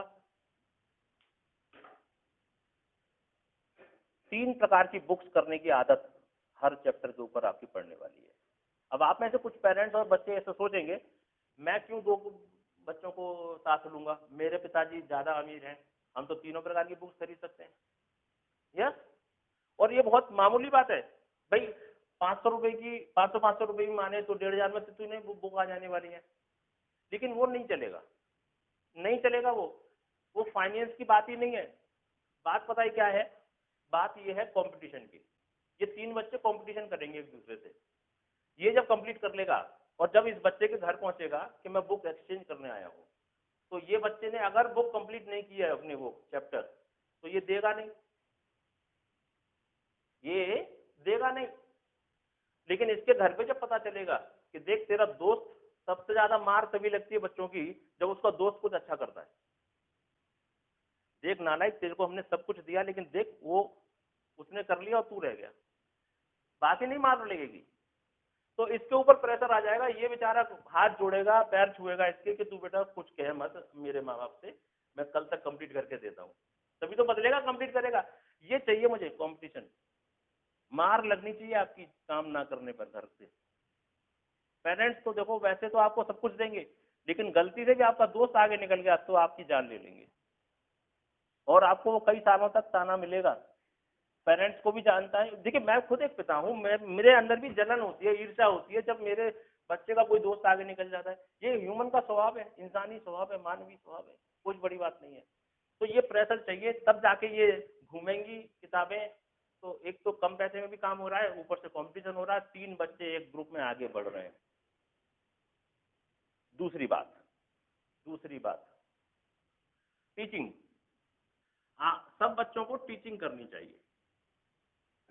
मतलब क्या, कि आपने अगर कोई चैप्टर पढ़ लिया ना, तो उसको किसी को पढ़ाओ, जैसा भी आता है वैसा पढ़ाओ। तो आपकी तो कोई सुनेगा नहीं भाई, थोड़ी ना आपको कोई बाहर के स्टूडेंट आके उनको आपको पढ़ाना है। आप बाकी के 2 बच्चों को पढ़ाओ, आपके दोस्तों को पढ़ाओ। कोई नहीं सुनता, अगर दोस्त भी आपकी मजाक उड़ाए या कुछ करें, तो अपने माँ बाप को पढ़ाओ, वो तो बेचारे पढ़ेंगे, उनको तो मजबूरी है पढ़ना। और अगर माँ बाप ऐसे कुछ उनको काम है, ये है, नहीं सुन रहे आपकी बात को, तो घर में आने वाली बाई को पढ़ाओ, बैठ तेरा बर्तन मांजने का, कपड़े धोने का काम हम करेंगे, लेकिन तू पढ़ हमसे। Teaching is the best way of learning. आप जब किसी को पढ़ाते हो तो आप फंडामेंटली और ज्यादा क्लियर हो जाते हो, क्योंकि सामने वाला प्रश्न पूछता है ना, क्या बात कर रहे हैं, आपने कुछ फैक्ट बताया ऐसा होता है, क्या बात कर रहे हो, कुछ भी फेंक रहे, ऐसा होता ही नहीं है, दिखा जरा कौन सी किताब में लिखा है। तब आप किताब खोलोगे, दिखाओगे, आइदर आप रिपेयर हो जाओगे या तो वो रिपेयर हो जाएगा, किसी को तो बात पता चल जाएगी कि नहीं। इससे अच्छा तरीका हो नहीं सकता। आईआईटी का मेरे जीवन पे एक बहुत बड़ा क्रेज था। जब मैं सेलेक्ट नहीं हुआ तो मैं अक्सर बाहर जब घूमता था, इधर उधर जाता था, तो कहीं से भी गलती से भी मुझे समझ में आ जाता था ना कि ये बच्चा आईआईटीएन है कोई तो भी कभी दिख गया तो बस मैं उसको छोड़ता ही नहीं था, पकड़ के, "अरे बेटा तू कौन है, कहाँ से आया है, कौन से ग्रह का निवासी है, कौन सी चक्की का पिसा आटा खाता है, कौन सा पानी पीता है, वो सब मुझे चाहिए, वो मैं अपने बच्चों को देना चाहता हूँ।" देखो ना इतना पागलपन, और क्या कहेंगे, बेचारा वो भी छूट के भागता था इसके चंगुल, मेरे चंगुल कि कहीं दोबारा ना पकड़ ले। दूसरी बार अगर कोई मार्केट में दिख भी गया तो छुप जाता था वो, कहीं पकड़ लेगा ये आदमी बहुत खराब है। क्या करें, पता ही नहीं चल रहा था ना कि आखिर आईआईटीएन कैसे बनते हैं। यहाँ पे मिल गई है वो दवा कि आईआईटीएन बनने के लिए क्या है, नंबर 1 आपको एक कदम आगे बढ़ के पढ़ना है, नंबर 2 आपको 500 से ज्यादा क्वेश्चन सॉल्व करने हैं, ग्रुप में पढ़ाई करनी है, और सबसे इम्पोर्टेंट बात टीचिंग करनी है। टीचिंग, किसी को पढ़ाओ, अच्छा पढ़ने के लिए किसी को पढ़ाओ, बस। कुछ बच्चे ये सोचते हैं कि मैं बहुत अच्छा स्टूडेंट हूँ, सोचते हैं, एग्जाम में जाके पता चलता है कि वो अच्छे स्टूडेंट नहीं थे। लेकिन एग्जाम ऐसा कोई तरीका है क्या कि हम ये चेक कर पाए कि हम अच्छे स्टूडेंट हैं कि नहीं? तो हर एक स्टूडेंट जानता है कि मैं एक अच्छा स्टूडेंट हूँ। अच्छा, अंदर से वो अपनी असलियत जानता है, लेकिन मार्केट में तो सब प्रचार होता है ना। माँ बाप सबसे बड़े एम्बेसडर होते हैं, अपने बच्चे की बहुत तारीफ करते हैं, जो कि नहीं करनी चाहिए। हर एक माँ बाप का एक कॉमन सेंटेंस होता है, मेरा बच्चा बड़ा होशियार है लेकिन पढ़ता नहीं है। अरे तो किस बात में होशियार है? वो एक ही रात पढ़ने के बाद 90% मार्क्स लाता है। काश 2 रात पढ़ लेता तो 180% आ जाते। मतलब कॉमन मिस्टेक्स हैं ये जो हम करते हैं। तो बच्चों में आपको ही बता देता हूँ कि आप अपने आप अपने चेक करो। जैसे हमको बुखार आ गया, फीवर आ गया, तो थर्मोमीटर से चेक कर लेते हैं कि नहीं, कितने पर फारेनहाइट, कितना सेल्सियस बुखार है मुझे। तो ऐसे थर्मोमीटर में आपको आज बता देता हूँ कि आप खुद से चेक करो कि आप कितने अच्छे स्टूडेंट हो। चलिए देखते हैं। 15 अगस्त को एक लेसन आपने पढ़ा, 15 अगस्त को, एक एग्जाम्पल है ये। 15 सितंबर को चेक करो, बगैर रिवीजन के, हाँ बगैर रिवीजन के, चेक नहीं आपने, मतलब देखना नहीं है। 15 अगस्त को जो कुछ पढ़ा उसके बारे में क्वेश्चन आंसर आपको 15 सितंबर को सॉल्व करने हैं। कितने कर सकते हैं, वो आपका थर्मोमीटर है ये चेक करने का कि आप कितने अच्छे स्टूडेंट। रिवीजन करके तो कोई, हम आज भी अचानक कोई डाल देना भाई कल एग्जाम में, तो 25 फोन आ जाते, सर 3 दिन का टाइम तो दो रिवीजन करने के लिए, कल ही एग्जाम में बोलो तो क्या कमाल है, क्या मजाक लगा रखा है क्या? जो बच्चा 15 अगस्त की पढ़ाई का जवाब 15 सितंबर को दे सकता है ठीक ठाक, उतने ही अच्छे स्टूडेंट हो, बताओ। अब इसमें से आपके 50% मार्क्स आए तो समझ लेना आप उतने ही हो। दुनिया को धोखा दे सकते, अपने आप को नहीं दे सकते। वैसे भी मैंने बताया ना 598 फॉर्मूले दिखने, आईआईटी में एग्जाम में जाने से पहले 598 पूरे अगर फॉर्मूले पढ़ने हैं तो उसको 1 महीना लगेगा। 1 महीना थोड़ी रिवीजन का टाइम मिलेगा, तो आप वैसे भी नहीं कर सकते। अपने आप को शार्प बनाओ, शार्प मत करो। जब 100 ही फॉर्मूले याद होने हैं वो तो वैसे भी याद रहने वाले हैं, तो उसको भी छोड़ दो। फॉर्मूले को जगह पर ड्राइव करना सीखो। कॉन्सेप्ट अगर क्लियर है फॉर्मूले ड्राइव कर सकते हैं, कॉन्सेप्ट अगर क्लियर नहीं है तो फिर याद रख के भी कोई फायदा नहीं है। कुछ कैपेबिलिटीज होती हैं जिसे कहते हैं। 15 अगस्त, 15 सितंबर याद रहेगा, चेक कर लेना आज के बाद। दूसरी बात सुनो, याद करने की बात बताता हूँ, माइंड को शार्प करने की बात बताता हूँ। एक, जब मैं बच्चों को, अपने बच्चों को कहता था कि बेटा कुछ दिन की बात है, 12वीं पास कर लो, एक अच्छे इंस्टीट्यूट में एडमिशन जब हो जाएगा आपका, आईआईटी हो या व्हाटएवर, तो जिंदगी भर का आराम है, मस्ती ही मस्ती। सिर्फ 12वीं तक की तो बात है। तो कंप्लीट करने के बाद जब वो अपने आईआईटी के प्रथम वर्ष में पहुंचे एडमिशन के लिए, फर्स्ट ईयर में, तो फोन आता है 5-6 महीने के बाद कि तुम बिल्कुल गप मारते थे, झूठ बोलते थे। क्यों? यहाँ पे तो अंदर आके भी आराम नहीं है, दुनिया की तकलीफ बढ़ गई है। हर समय क्विज, हर समय असाइनमेंट, हर समय एग्जाम, टेस्ट, ये वो, एक छोटे बड़े मिला के करीब करीब 48 टेस्ट होते हैं हमको एक साल के अंदर। हमारा जीवन नरक बन चुका है तुम्हारी वजह से। अब मैं कहता हूँ मैं थोड़ी आईआईटी था, मुझे क्या पता अंदर क्या होता है बे? मैं सिर्फ बाहर से देख रहा था, मुझे क्या मालूम थी। तो ऐसे में जब बड़ा बेटा जब सेलेक्ट हुआ था फर्स्ट टाइम, तो उसका फोन आता, वैसे तो फोन रोजाना आज भी आता है, तो तब फोन जरा ज्यादा आते थे और मुझे भी जरा ज्यादा इंटरेस्ट था, क्या हो रहा है क्या हो रहा है, आईआईटी के लोग कुछ बोले क्या, आईआईटी में चिड़िया चहक रही है क्या, मतलब एक सपना था ना। तो वो पूरे उसे देख रहे थे, तो बोला पापा एक ऐसा इंसान आया है हमारे इस बैच में जो खाना खाता है, सोता है, सुबह उठता है, नहाता भी कम है जरा, वैसे भी आईआईटी में जाके 8 दिन में एक बार नहाते हैं लोग, अंदर की बात है, बताना नहीं, मतलब कुछ बच्चे आईआईटीएन बनने के लिए अभी से ही एक दिन नहाना शुरू कर देंगे 8 में से, वैसा नहीं वहां पे जरा टाइम कम मिलता है ना उनको, इसलिए यहाँ तो टाइम ही टाइम है। तो वो नहाता है, खाता है, और क्लास में जाता है, न कॉपी न पेन, कुछ लेके नहीं जाता, बस जाता है, बैठ कर सुनता है सब कुछ और आ जाता है, फिर खाता है, सोता है। तो मैंने कहा यार वो तो बहुत खराब बच्चा है, उससे दूर रहने का जरा। नहीं नहीं अच्छा दोस्त बन रहा है मेरा, नहीं नहीं, मैंने कहा अब हर एक पिता को क्या लगता है, कोई गंदा बच्चा दोस्त नहीं बनना है कि नहीं। अब ऐसा बच्चा जो ना पढ़ता है ना लिखता है, ना कॉपी पेन लेके जाता है क्लास में, आके सोता है, खाता है, मस्त रहता है, क्या करेंगे उसकी दोस्ती का। मैंने कहा होगा कहीं सोर्स वोर्स से कैसे लग गया होगा, क्या कह सकते, बच्चों को समझाना है, दूर रहे भाई उससे, ठीक है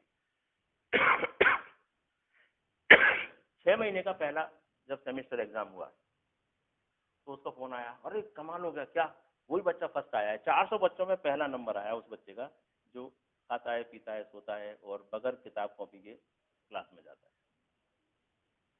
बोलो आप होते तो क्या कहते।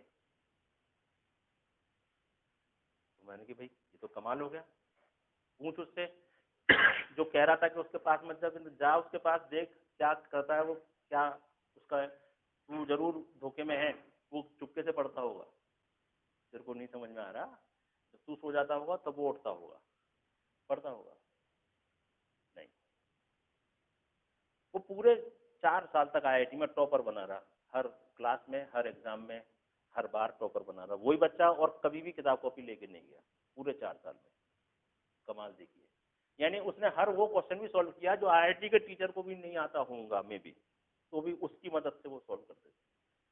हर प्रकार की उसको स्कॉलरशिप मिली आईआईटी में जाके, उसकी फीस हमेशा के लिए माफ हो गई, उसको माँ बाप को 1 रुपया कभी नहीं भरना पड़ा, क्योंकि वो टॉपर ही इस टाइप का था। आईआईटी में एक सिस्टम है, जो अगर पहले 10 स्टूडेंट जो रहते हैं उनकी पूरी फीस आईआईटी खुद भरता है, पहले 10 स्टूडेंट। आज वो बच्चा जर्मनी में है, एक बड़ी कंपनी के लिए पीएचडी के साथ साथ काम भी कर रहा है और करोड़ों में सैलरी भी है उसकी। दिमाग तो देखो। तो जब पहला साल होते होते आया तो मैंने कहा कि इसको पकड़ और उसे अपना रूम पार्टनर बनाने की कोशिश कर। और कहाँ का बच्चा, वो औरंगाबाद का, स्टेट बैंक ऑफ इंडिया के मैनेजर साहब थे एक, उनका बच्चा। मैं फिर कई बार मिला जब उसको, भाई मेरी तो आदत ही थी, मैं जब जाता था तो कम से कम अपने बच्चों के पास कम और बाहर के बच्चों के पास ज्यादा बैठता था, पूछता था क्या करते हो क्या नहीं। तो कमाल ये मानिए साहब, जिस बच्चे ने अपने जीवन के ये 5 साल जो मैंने लिखे थे 8 से लेकर 12 तक वो फाउंडेशन में गुजारे, 500 क्वेश्चन किए, ग्रुप स्टडी की, हर बार बच्चों को जब पढ़ाया, वही बच्चे हैं जो 80% आगे निकले। 80% का मतलब 10 में से 8। आगे 2 कौन थे भाई? 2 तो होते हैं जिनको ईश्वर ने इसी बात के लिए भेजा होता है कि जाओ सक्सेस प्राप्त करो। जमीन में गाड़ दिया ना उनको तो भी फाड़ के बाहर निकल आते हैं। मैं ये बॉर्न टैलेंट कहते हैं उनको। अब हम में से नॉर्मली तो बॉर्न टैलेंट दिखते नहीं, मेहनत से ही जिंदगी में कुछ आगे बढ़ना है। तो आप 80% में समझो अपने आप को और आ जाओ इस दिशा में बात करो। आपको तो चेक करने का तरीका बता दिया कि आप अच्छे स्टूडेंट हो कि नहीं, कि आप 15 अगस्त से 15 सितंबर तक का चेक करना, यानी हर महीने के बाद। पेरेंट्स आपको भी मुझे बताना पड़ेगा कि आपका बच्चा कैसा है, ये कैसे चेक करें। अब इसका रिजल्ट तो अब बच्चे आपको बताएंगे नहीं, है ना, वो तो खुद से खुद चेक करेंगे और खुद से खुद अपना जीवन जिएंगे। पेरेंट्स को भी बताना है कि वो कैसे पहचाने कि मेरा बच्चा नॉर्मल स्टूडेंट है या टॉपर है। भाई टॉपर ही तो पहुंचेंगे आगे तक। अच्छा टॉपर मतलब क्या होता है ये और बात कर लेता हूं मैं 1 मिनट के अंदर। Topper means what? अगर आपका बच्चा आपके स्कूल की क्लास में टॉप आता है तो क्या वो टॉपर है? स्कूल में कितने बच्चे होते हैं क्लास में भाई? 40 स्टूडेंट होते होंगे। एक क्लास में कितने होते हैं स्कूल में? 40-50।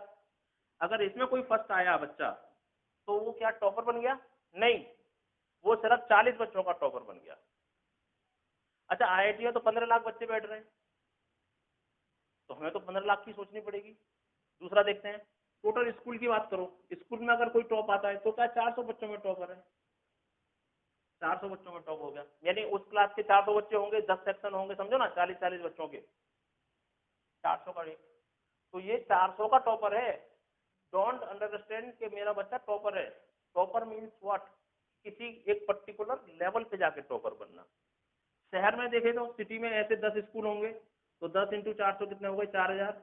अगर उसमें टॉपर आया तो वो 4000 का टॉपर है। तो डोंट कंफ्यूज, आपके बच्चे को class top, school top, city top किसी काम का नहीं। टॉपर को पहचानो, वो क्या है टॉपर। वो टॉपर क्या है, किसी कंपटीशन में उसने अगर अपना नाम लगा दिया, गोल्ड मेडल, सिल्वर मेडल, जैसे ओलंपियाड में मिलते हैं, होम्योपैथी के एग्जाम में उसने कुछ ला लिया, NTSC में कुछ गेट कर लिया, 8th में स्कॉलरशिप में उसका नंबर आया था, क्या इसमें कहीं है क्या, तो अभी वो टॉपर नहीं है। स्कूल टॉप होने से कुछ नहीं हो रहा, सिटी टॉप होने से भी कुछ नहीं हो रहा। 4000 में से आपका बच्चा फर्स्ट आया तो ये 4000 का टॉपर है, इसका मतलब बाकी के 3999 बच्चे वीक हैं, उनका टॉपर कोई मतलब नहीं। सारे लोग काने हैं तो मेरी 2 आंख है तो मैं टॉपर बन गया, बस उतना ही है। अंधों में काना राजा, सारे अंधे हैं तो मेरी एक आंख तो है, तो मैं कह सकता हूँ। अच्छा, जब हम क्रिकेट खेलते थे गली में तो सबसे पहले बैटिंग कौन लेता था, कैप्टन नहीं, जिसका बैट होता था। भाई मेरा बैट है, मैं पहले लूंगा, नहीं तो मैं बैट लेके जा रहा हूँ, सारे खेलते रह जाओ। तो क्या जो पहले बैटिंग कर रहा है वो कैप्टन हो गया क्या, नहीं, जिसका बैट था वो। तो यही बात यहाँ पे 3999 वीक हैं, उनके टॉपर आप हो, इतना समझ लो। अब दूसरी टेस्टिंग, क्या आपका बच्चा एग्जाम देते जाते समय थोड़ा नर्वस होता है क्या, वो बार बार पलट पलट के पेज कुछ रिवीजन करने की कोशिश करता है क्या। अगर इसका आंसर हाँ है तो वो अभी सफलता से दूर है। एग्जाम कैसा होना चाहिए बच्चे का, एक दिन पहले से पढ़ाई बंद होनी चाहिए सर। जब बच्चे हमारे IIT की तैयारी कर रहे थे तो इंस्टीट्यूट से मैसेज आते थे, stop studying before 48 hours of the exam, 48 घंटे पहले स्टडी बंद कर दो। अब बंद कर दो बोले तो यहाँ पे क्या बच्चे शुरू ही कब की थी, 48 घंटे पहले तो शुरू करते हैं हम स्टडी। बंद मतलब क्या, तो ऐसा है क्या, एकदम लास्ट मोमेंट पे बच्चा पढ़ाई शुरू करता है क्या। ये कुछ ऐसी टेस्टिंग है, अगर बच्चे को नर्वसनेस होती है एग्जाम देने जाते समय, उसको थोड़ा हाइपर होने लगता है, थोड़ा फोबिया जैसा लगता है कि यार ये एग्जाम और आ गया बीच में, तो इसका मतलब अभी वो एक्चुअल स्टूडेंट बनने से थोड़ा दूर है। ये 2-3 टेस्टिंग है। होना क्या चाहिए, हम देखिए, हम यहाँ पे अपने इस एकेडमी में 15-15 दिन के बाद एग्जाम लेते हैं एक तो, दूसरा बीच बीच में होम्यो हवा के, अब 9th में हो ना तो होम्यो हवा के एग्जाम लेते हैं बीच बीच में। हर एग्जाम एक फन होना चाहिए, फन मतलब हंसत खेलत। एग्जाम में तो कल भी था, क्या नई बात है दो, और उसमें 80% मार्क्स लाने की कोशिश करो। हम ये स्पेशली कहना चाहते हैं कि अभी तो ठीक है लॉकडाउन है, हम उतना टिपिकल थोड़ा एग्जाम पेपर भी सेट नहीं कर रहे हैं। अदरवाइज जब सब कुछ ठीक चल रहा हो, ऑफलाइन क्लास चल रही हो, तो हमारी एकेडमी के 60% मार्क्स अगर कोई बच्चा लाता है, 60-70 मैक्सिमम, उससे ज़्यादा तो ला भी नहीं सकता हालांकि, लेकिन अगर इसने भी कोई 60-70% ला रहा है तो he is on the right track, ये समझ लीजिए। क्योंकि हमारा जो स्तर है जो एग्जाम लेने का, वो आपको इंडिया में टेस्ट नहीं भी करे तो एक बार को महाराष्ट्र लेवल को तो टेस्ट पक्का करेगा हर एग्जाम। तो उसमें 60-70% भी मार्क्स आ रहे हैं, तो वो मार्क्स 45% से ऊपर है IIT के एवरेज मार्क्स से, तो इसका मतलब आपका बच्चा सही चल रहा है, ये समझ लीजिए। बेटर करने की कोशिश करना है, राइट। एक चक्र बना लीजिए जिसमें हमेशा अपने आप को घुमाते रहना है। क्या है, देखो वो चक्र, स्टडी करो पहले किसी भी एक लेसन की, उसको प्रैक्टिस नंबर 1 दो, प्रैक्टिस 1 मतलब उसके असाइनमेंट वगैरह सॉल्व करो, कुछ अपने जो मैंने 500 क्वेश्चन बताए थे उसके कुछ कम से कम 100-200 तो करो पहली बार में। प्रैक्टिस 1 के बाद प्रैक्टिस 2 करो, यानी बाकी बचे हुए 100-200 क्वेश्चन कर डालो, और सारे क्वेश्चन ऐसे होने चाहिए जो आपने पहले नहीं पढ़े। उसके बाद आपकी आपकी टेस्टिंग होनी चाहिए, यानी जो कुछ आपने पढ़ा उसका टेस्ट करो। आप यहाँ भी वैसे तो हमारी एकेडमी टेस्ट लेती ही है, लेकिन हमारा इंतजार मत करो, आप अपना टेस्टिंग करो। ये हो गया book number 1 practice 1, book number 2 practice 2, और बुक नंबर 3 को ऐसे एग्जाम लो ना सीधा, बुक नंबर 3 के क्वेश्चंस को घड़ी लगा के सॉल्व करो। अच्छा, एक बात और भी अभी याद आ गई है, वो बता देता हूँ। 1 घंटे में आप कितने क्वेश्चन सॉल्व कर सकते हो, इसकी भी प्रैक्टिस होनी चाहिए। क्या मैं आपसे जान सकता हूँ, आप में से कोई बच्चा जवाब दे तो अच्छा है, कि 1 घंटे में आप कितने क्वेश्चन मैथ के सॉल्व कर सकते हो? मैथ के कोई भी बच्चा जवाब दे सकता है, 1 घंटे में कितने क्वेश्चन सॉल्व कर सकते हो? बोलो बोलो बोलो। आओ, कितने? 50 क्वेश्चन। बेटे क्या नाम है आपका? देवराज, बैठिए प्लीज। अच्छा, ये आपने जो संख्या बताई 50 क्वेश्चंस की, तो आपने कभी करके देखा है या ऐसे अंदाजे से बता रहे हो? तो आज जाने के बाद कल परसों जैसे टाइम में मिले तो एक बार करके देखो कितने क्वेश्चंस होते हैं, और आपको जान के हैरानी होगी। मैं सबको बताना चाहता हूँ, सुनिए। आईआईटी हो, नीट हो, या ऐसा कोई भी एग्जाम हो, उसमें टोटल 3 घंटे का एग्जाम होता है, 3 आवर्स, है ना। और अपने को सॉल्व करने पड़ते हैं लगभग 90 क्वेश्चन, 90-100 क्वेश्चन लगभग सॉल्व करने पड़ते हैं। यानी 1 मिनट में कितने क्वेश्चन? 3 घंटे में कितने मिनट होते हैं? 180 मिनट। तो एक क्वेश्चन 2 मिनट। क्योंकि हम लोग जीवित इंसान हैं, हमको बीच में सांस लेनी पड़ती है, क्वेश्चन को पढ़ना भी पड़ता है। अब आप सोचो 2 मिनट में क्या होगा, एक क्वेश्चन में सोचो। आप एक क्वेश्चन को पढ़ोगे कितने मिनट, कितने सेकंड में? 15 सेकंड में तो पढ़ोगे एटलीस्ट, 15-20 सेकंड तो गए। फिर उसके बाद में सोचोगे 20 सेकंड क्या करूं, फिर उस 20 सेकंड और गए, 40 सेकंड। फिर उसको सॉल्व करोगे, 30 सेकंड तो लगा लो सॉल्व करने में। 40 और 30, 40 सेकंड कितने? 80 सेकंड। फिर उसको आंसर अगर निकल आया, एक आध बार तो निकलेगा ही नहीं, फिर दोबारा करना पड़ेगा पूरा प्रोसेस। ठीक से क्वेश्चन को वापस पढ़ने की नौबत आ जाती है कभी कभी, अरे यार ये नहीं है ठीक। फिर उसके बाद आपके पास एक OMR शीट देते हैं, उसमें गोल करोगे। यानी 2 मिनट तो आपके कहीं से भी उसमें से कुछ बचने वाला है क्या? उसके बाद फिर आप एक सांस लोगे, फिर दूसरे क्वेश्चन में जाओगे। 10 सेकंड तो सांस लेने में लग जाते, पता है आपको? लगता होगा 1 सेकंड सांस लिया और वापस शुरू कर, नहीं होता।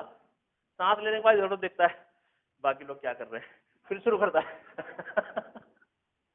यानी 2 मिनट का एक क्वेश्चन, तो 1 घंटे में कितने क्वेश्चन होंगे? बहुत ज्यादा हुए तो। अच्छा, एक बात सोचो, अगर हर 2 मिनट में आप सचमुच करते रहे तो 90 क्वेश्चन हो सकते हैं 3 घंटे में। यानी 1 घंटे में 30 क्वेश्चन का एवरेज आ रहा है, जो कि एक इम्पॉसिबल टास्क है। आपको बता दूं, एक पूरे विश्व के एक रिसर्च के आधार पर सबसे ज्यादा क्वेश्चन सॉल्व होते हैं 20 क्वेश्चन 1 घंटे में, 1 आवर, सही से अगर निकालें तो। इसलिए वो बच्चे के बात में थोड़ा सा मुझे लगा कि उसने कभी करके देखा है कि नहीं, 50 क्वेश्चन बोल तो दिया। तो अब आपकी कोशिश क्या होनी चाहिए, समझिएगा? घड़ी लगा के क्वेश्चन सॉल्व करना। ऐसा नहीं क्वेश्चन लिए, 3 क्वेश्चन को करने को 3 घंटे लग गए, बाद में बोले आज तो मैं बहुत पढ़ लिया चलो सोता हूँ। क्वेश्चन कितने सॉल्व किए 3 घंटे में? 3। क्योंकि उधर मैच चल रहा था इंडिया और इंग्लैंड का, वो कर रहे हैं। एक आधा ओवर निकाल दिया, फिर जाके वो थोड़ा सा देखा, फिर एक आधा ओवर निकाल दिया, फिर देखा। नहीं तो सबसे बुरा आता है तारक मेहता का उल्टा चश्मा। तुम कभी भी टीवी ऑन करो, हमेशा मिलेगा। और उसमें ऐसे ऐसे प्रसंग आते हैं जो एक बार अटके तो अटके रह जाते, एक आधा घंटा कब चला जाता समझ में नहीं आता। सबसे पहले उसे बंद करवाना। सोनी सब टीवी तुरंत अनसब्सक्राइब, वैसे तो वो फ्री है पता है क्या, उसको कुछ भी पैसा नहीं लगता। आप चाहे भी तो कट नहीं करवा सकते उसको। फ्री की चीज है। और बाकी वो आजू बाजू के वो थोड़े बहुत घरेलू सीरियल का मैं नहीं नाम लूंगा, लेडीज बैठे हैं अच्छा नहीं लगता, नहीं तो वो भी बहुत खराब होते हैं। वो होता है ना 3 बार देखता है एक बार में, वो कट करवाइए। 20 क्वेश्चन पर आवर करने की प्रैक्टिस डाल लो। कुछ हार्ड नहीं है, लेकिन सचमुच करने वाले होना। 20 क्वेश्चन, अगर आपकी स्पीड इससे कम है तो तुम अभी इस लायक नहीं हो कि तुमको कोई इंस्टीट्यूट एडमिशन दे। अगर आपकी स्पीड 20 क्वेश्चन से कम है, अच्छा क्वेश्चन सॉल्व करने का क्या मतलब होता है? ये नहीं कि पढ़ा और मार दिया, पढ़ाओ और जय माता दी सी, पढ़ाओ जय बजरंगबली डी, ये नहीं होता। भगवान नहीं दे रहे एग्जाम, आप दे रहे हो। स्पीड प्लस एक्यूरेसी, कहाँ लिखूं? यहाँ लिख दूं क्या? दिख रहा है क्या? स्पीड प्लस एक्यूरेसी चाहिए, स्पीड के साथ एक्यूरेसी भी चाहिए, क्योंकि ये सब होता है नेगेटिव मार्किंग के साथ। पता है महत्व के जो एग्जाम होते हैं बढ़िया बढ़िया, जो आईआईटी या नीट, वो कैसे है? Negative marking. आप अच्छा करोगे तो अच्छा, इसलिए आई एम स्ट्रांगली अपोजिंग कि आप तुक्का ना मारें, सचमुच कंफर्म जितने हैं उतना करो, और वो सही वाले 20 क्वेश्चन करने की आपकी प्रैक्टिस होनी ही चाहिए, तो आप आगे बढ़ सकते हो। लिख लो, आप ये पॉइंट को लिख लो, और 3 घंटे लगातार बैठ के देने की आदत डालो पढ़ाई की। बच्चे क्या करते? 10 मिनट बैठे, पानी पी के आता हूँ, और कुछ भी करे, तुम उसको डंडा भी दिखाए, उठना नहीं आते, तो कहता मुझे टॉयलेट आ रही है। अभी क्या रोक लेंगे क्या? वो भी रोकना पड़ेगा, 3 घंटे के लिए रोक। देखिए आप आईआईटी या नीट का एग्जाम जब दोगे तो वहां पे सबके लिए वक्त नहीं दिया जाता आपको। पानी की बोतल आप साथ ले जाते हो, और बाकी टॉयलेट अलाउ नहीं होता वहां जाकर। तो आपके अंदर इतनी ताकत होनी चाहिए कि 3 घंटे तक बगैर उठे काम कर सकते। क्या ये पता है? बहुत मुश्किल बात कह रहा हूँ आपसे। तो जो स्टूडेंट आज यहाँ है, या जो पेरेंट्स अपने बच्चों को कुछ आगे बढ़ाना चाहते हैं, 3-3 घंटे के स्लॉट में बैठाना शुरू कीजिए। ये कुछ ऐसी बातें हैं जो किसी किताब में तो लिखी नहीं है, लेकिन एक पर्सनल एक्सपीरियंस का शेयर है ये सब कुछ। इससे ज्यादा भी बैठ सके तो बहुत अच्छा। घंटे पढ़ते हैं, कभी कभी कुछ कुछ बच्चों के बारे में सुना है क्या? दिन में 16 घंटे। देखिए एक बच्चे को 6 घंटे या 5 घंटे सोना अलाउ हुआ है, सिर्फ 5 to 6 आवर्स। जो किताबें ये कहती है ना 8 घंटे की नींद दो, वो दुनिया में बेकार किताबें, उनको फाड़ो फेंको। क्योंकि हमारा जो कंपटीशन है जिस प्रकार का, वो 6 घंटे से ज्यादा अलाउ ही नहीं करता, तो ये मतलब। और दूसरा, क्या मैं बहुत ज्यादा मांग रहा हूँ क्या? सिर्फ 5 साल, उसमें से भी 1 साल तो आपका निकल चुका है, बल्कि और आधा निकल गया। सिर्फ 3.5 साल आपको सिर्फ 6 घंटे सो के बाकी 16 घंटे पढ़ाई करने आना ही चाहिए। 2 घंटे बाकी छुटमुट के डिस्काउंट है आपको। सब भूल जाओ, पोस्ट ऑफिस में पैसे कैसे जमा करें, बैंक में कैसे करें, सब्जी गिराना कैसा सीखें। कुछ लोग कहते हैं मुझसे कभी कभी कि ये सब बातें तो आनी चाहिए बच्चों को। अरे भाई, जब आपका बच्चा सेलेक्ट हो जाएगा तो बैंक में पैसे जमा करना उसका सर्वेंट जाएगा ना, वो थोड़ी जाएगा। वो क्या, आप क्या बनाना चाहते हो उसको? उसका कैडर होगा, 50 लाख से 1 करोड़ रुपए की उसकी सैलरी होगी, तो भी क्या वो होगा? पैसे निकालने बैगन खरीदने जाएगा क्या वो? उसके घर में कुक आएगा, जैसे 2-3 ड्राइवर होंगे, वो कार की पीछे की सीट पर पेपर पढ़ते जाएगा इंग्लिश का, टाइम्स ऑफ इंडिया। तो आप याद रखिए, कोई भी दुनिया में ऐसा बच्चा मैंने आज तक नहीं देखा जो ये गोल्डन पीरियड में ये फालतू काम करता हो। कुछ मत करवाइए, स्टूडेंट का नाम ही है। देखो हर चीज एक एज के हिसाब से चलती है। आज मैं चाहूँ कुछ पढ़ना तो पढ़ नहीं सकता, वो एज अलाउ नहीं करेगी। स्टूडेंट की एज में आपको वही काम करने दो ना जो उसके लिए वो बना है, पढ़ाई के लिए बना है, उसको पढ़ने दो। 3-3.5 साल की तो बात है, उसके बाद आपके बच्चे का वो विकास होने वाला है, वो डेवलपमेंट होने वाला है। ये 27 अगस्त का दिन आपको याद आएगा कि मैंने कहा था। तो